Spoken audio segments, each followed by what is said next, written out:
Hello बच्चों, आज हम अपने चैनल मैथ्स विद सारिका में क्लास 9th एनसीईआरटी मैथ्स का फर्स्ट चैप्टर संख्या पद्धति से हम 9th क्लास की सीरीज शुरू करने जा रहे हैं। तो इसमें आज सबसे पहले हम पढ़ेंगे संख्या पद्धति की एक्सरसाइज 1.1 का फर्स्ट और सेकंड क्वेश्चन, दोनों को आज हम देखेंगे। तो क्वेश्चन नंबर फर्स्ट क्या है हमारा? क्वेश्चन नंबर फर्स्ट, क्या शून्य एक परिमेय संख्या है? हमसे वो क्वेश्चन में पूछ रहा है क्या शून्य एक परिमेय संख्या है?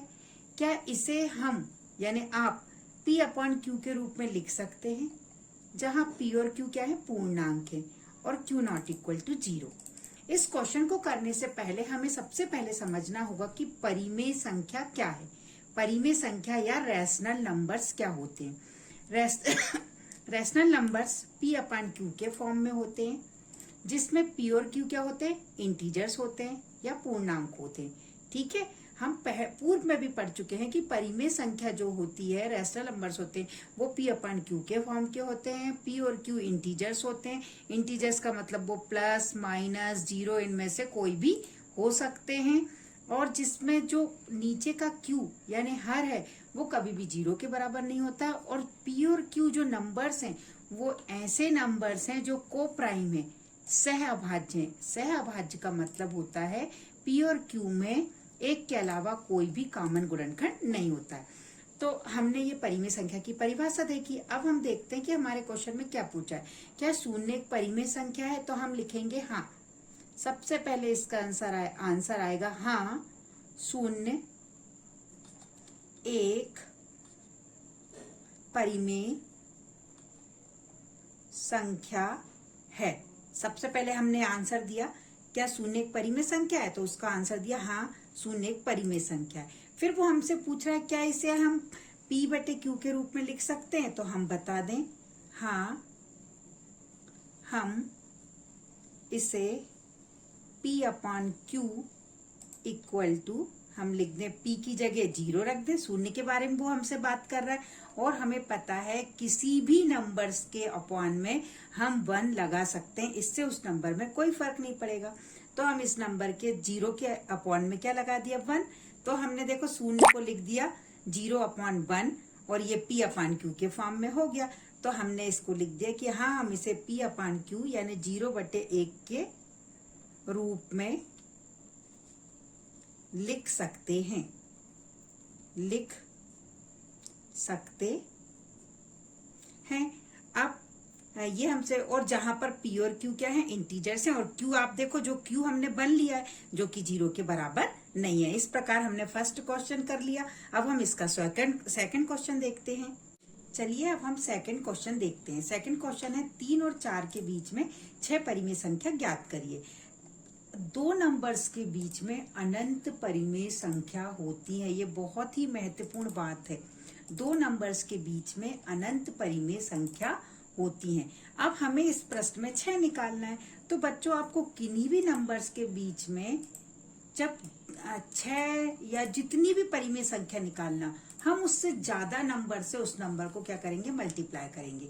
तो जैसे इसमें हमें 6 निकालना है, तो हम 6 से ज्यादा 7 ले लें, 8 ले लें, 9 ले लें, जितनी आपकी मर्जी। तो हम 10 ले लेते हैं। तो हम 10 से इन दोनों नंबर्स को क्या करेंगे? मल्टीप्लाई करेंगे। पर जब भी आप किसी नंबर से मल्टीप्लाई करते हैं तो हमें ऐसे करना है कि उस नंबर में कोई फर्क ना पड़े। तो सबसे पहले तो हम लिखेंगे इस क्वेश्चन को हल करने में 3 और 4 को 10 अपॉन 10 से गुणा करने पर हमने 10 अपॉन 10 क्यों लिया? क्योंकि देखिए हमें 6 निकालना है, तो हम 6 से ज्यादा कितना भी ले सकते हैं। 6 से ज्यादा तो हमने 10 ले लिया।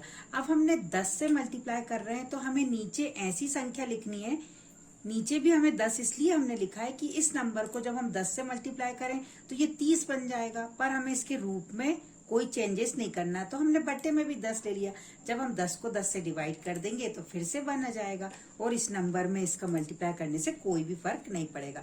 तो हम 3 और 4 को 10/10 से गुणा करते हैं। तो करने पर हमने लिख दिया। अब गुणा कर दें, तो 3 को करेंगे 10/10 से, 10 अपॉन 10 से, तो क्या आ जाएगा?